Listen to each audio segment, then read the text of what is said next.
സഹകാരിയിൽ join ചെയ്യുന്നതാണ് എൻ്റെ ലൈഫിലെ one of the turning point എന്ന് ഞാൻ വിശ്വസിക്കുന്നുണ്ട്.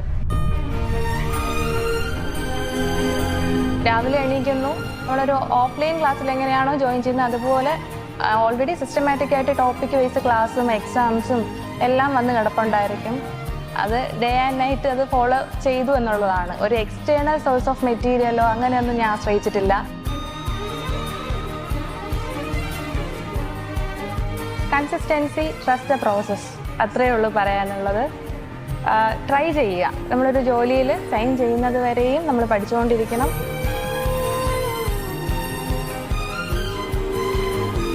സഹകരണ മേഖലയിലെ ജോലി എന്ന് പറയുമ്പോൾ പഠിക്കുന്ന കുട്ടികൾക്ക് ഉറപ്പാണ് എന്നുള്ളതിന് തെളിവാണ് നമ്മുടെ രേഷ്മക്കുട്ടി. കാരണം എന്ന് പറയുമ്പോഴത്തേക്കും നിലവിൽ 2 അഡ്വൈസ് കൈപ്പറ്റുകയും അതിനോടൊപ്പം ഒരിടത്ത് ജോയിൻ ചെയ്തല്ലേ? ജോയിൻ ചെയ്തു. അപ്പോൾ നമ്മൾ JCAക്ക് വേണ്ടി പഠിക്കാൻ തുടങ്ങി. അതിൻ്റെ കൂട്ടത്തിൽ ആ പഠിച്ചതിൻ്റെ വെയിറ്റ് വെച്ച് ബോണസ് ആയിട്ടല്ലേ കിട്ടിയത്? ബോണസ് ആയിട്ട് കേരള ബാങ്ക് കിട്ടി. അപ്പോൾ ആദ്യമായിട്ട് നമുക്ക് കിട്ടിയ അഡ്വൈസ് ഏതായിരുന്നു? ആദ്യം കിട്ടിയത് കേരള ബാങ്ക് അഡ്വൈസ് തന്നെയാണ്. പക്ഷേ നമുക്ക് കുറേ കാലം കാത്തിരിപ്പുണ്ടായിരുന്നു. മാത്രമല്ല കുറേ നിയമ പോരാട്ടത്തിലൊക്കെ പങ്കെടുത്തു അല്ലേ? ഒരുപാട് നിയമ പോരാട്ടങ്ങളിലെ കടന്നുപോയി. അതിനുശേഷം പിന്നെ നമുക്ക് അപ്പോൾ JCയിൽ കേരള ബാങ്ക് ജോയിൻ ചെയ്തതിന് മുന്നേ തന്നെ JCയുടെ അഡ്വൈസ് വന്നല്ലേ? അപ്പോൾ 2ാമത്തെ അഡ്വൈസും ആയി.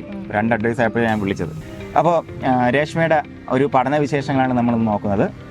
നമുക്ക് കേരള ബാങ്ക് എത്ര റാങ്കായിരുന്നു? 45. JCയിൽ 73. അപ്പോൾ നിങ്ങൾ കൃത്യമായിട്ട് മനസ്സിലാക്കുക. ഞാൻ ആദ്യം പറഞ്ഞ വാക്ക് വെറുതെ അല്ല.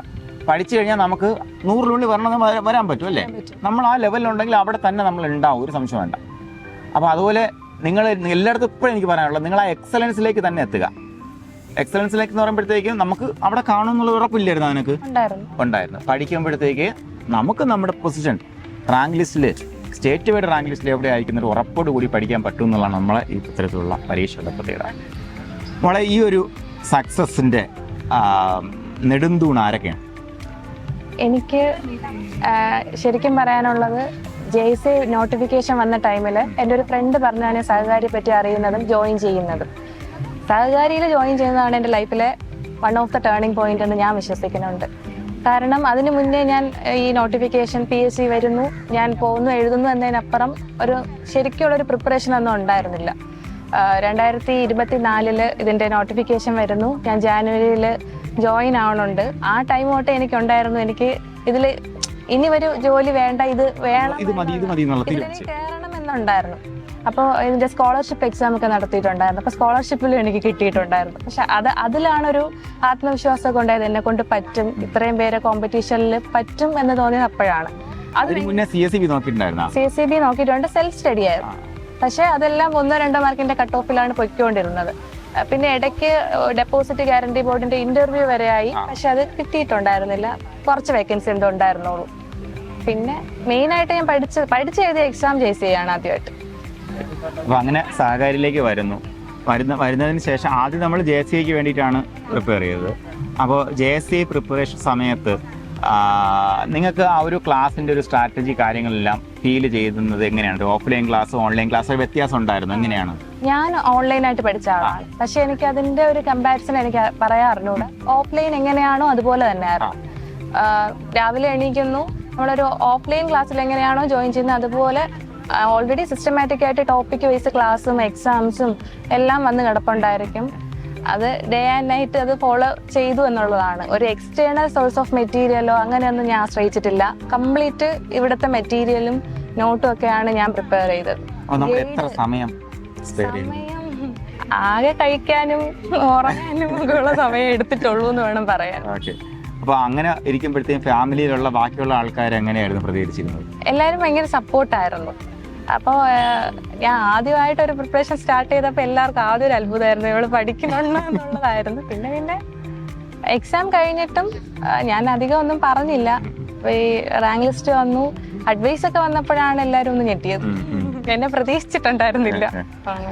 അപ്പോൾ അഡ്വൈസ് വന്നതിന് ശേഷം നമുക്ക് നാട്ടിലുള്ളൊരു അവസ്ഥ എന്താണ്, എങ്ങനെയാണ്?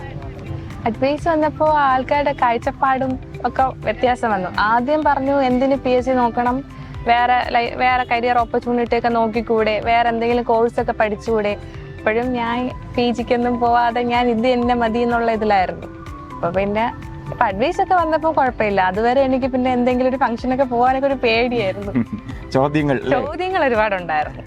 ഓക്കെ, അപ്പൊ ഇപ്പൊ എന്തായാലും ചോദ്യങ്ങൾക്ക് മറുപടി നമ്മളെ ജീവിതം കൊണ്ട് അല്ലെ, ഒന്നിലധികം റാങ്ക് ലിസ്റ്റ്, ഒന്നിലധികം ജോലി, നമുക്ക് ഇഷ്ടപ്പെട്ട ജോബ് തിരഞ്ഞെടുക്കാനുള്ള ഓപ്പർച്യൂണിറ്റി വന്നിരിക്കുകയാണ്. അപ്പോൾ നമ്മുടെ സഹകരണ മേഖലയിൽ പഠിക്കുന്ന കുട്ടികൾ സ്വയം വിശ്വാസം ഇല്ലാത്ത ഒത്തിരി ആൾക്കാർ നമ്മൾ കാണാറുണ്ട്. അവരുടെ ഇത് കിട്ടുമോ ഇല്ലയോ എന്നുള്ളത്. കാരണം വിശ്വാസം ഇല്ലാതെ പഠിച്ചാൽ കിട്ടൂല, അത് വേറൊരു കാര്യം. വിശ്വാസം ഇല്ലാതെ പഠിച്ചാൽ എന്തൊക്കെ പറഞ്ഞാലും കിട്ടത്തില്ല. അപ്പോൾ ആ കുട്ടികളുടെ എന്താണ് നമുക്ക് പറയാനുള്ളത്? ഞാനും അതേ സ്റ്റേജിൽ കൂടെ കടന്നുപോയ ഒരാളാണ്. എന്നെ സംബന്ധിച്ചിടത്തോളം ആദ്യമൊന്നും വലിയ സീരിയസ്നെസ് ഒന്നും ഉണ്ടായിരുന്നില്ല. പിന്നെ എപ്പോഴോ ലൈഫിൽ ഒരു സർക്കാർ സർവീസിൽ ജോയിൻ ചെയ്യണം എന്നൊക്കെ ആയപ്പോൾ ഞാൻ അത് കുറച്ചുകൂടെ സീരിയസ് ആയി കണ്ടപ്പോഴാണ് സഹകാരിയിൽ ജോയിൻ ആവുന്നത്. പിന്നെ അത് മുതൽ കരിയർ ഭയങ്കര വ്യത്യാസമായിരുന്നു. അതിന് മുന്നേ ഞാൻ വിചാരിച്ചിരുന്ന കാര്യങ്ങളൊന്നും ആയിരുന്നില്ല. പഠിച്ചു തുടങ്ങിയപ്പോൾ എന്നെ കൊണ്ട് പറ്റും എന്നെനിക്ക് ഏകദേശം ഒരു 80% ഒക്കെ ഉറപ്പായിരുന്നു. പിന്നെ ഞാനത് ഒരു കൺസിസ്റ്റൻസി, ട്രസ്റ്റ് ദ പ്രോസസ്, അത്രയേ ഉള്ളൂ പറയാനുള്ളത്. ട്രൈ ചെയ്യുക. നമ്മളൊരു ജോലിയിൽ സൈൻ ചെയ്യുന്നത് വരെയും നമ്മൾ പഠിച്ചുകൊണ്ടിരിക്കണം. നമ്മുടെ കേരള ബാങ്ക് ഉദാഹരണം, വലിയ ഉദാഹരണം. കാര്യം എന്ന് പറയുമ്പോഴത്തേക്കും അവര് എല്ലാവരും രാത്രി ഓട് വിളിച്ചാണ് ഒപ്പിട്ട ആൾക്കാരാണ്. ഒപ്പിടുന്നവരെ നമുക്ക് ജോലിയില്ലല്ലോ. അഡ്വൈസ് കിട്ടിയാലും നമ്മൾ എന്ത് ചെയ്യണം? പഠിക്കണം എന്നുള്ളതാണ്. എല്ലാ കൂട്ടുകാർക്കും വിജയാശംസ നേരുകയാണ്. എസ്പെഷ്യലി സഹകരണ മേഖലയിൽ പഠിക്കുന്ന കൂട്ടുകാർക്ക് ട്രിവാൻഡ്രത്തു നിന്നും രേഷ്മയോടൊപ്പം നന്ദി.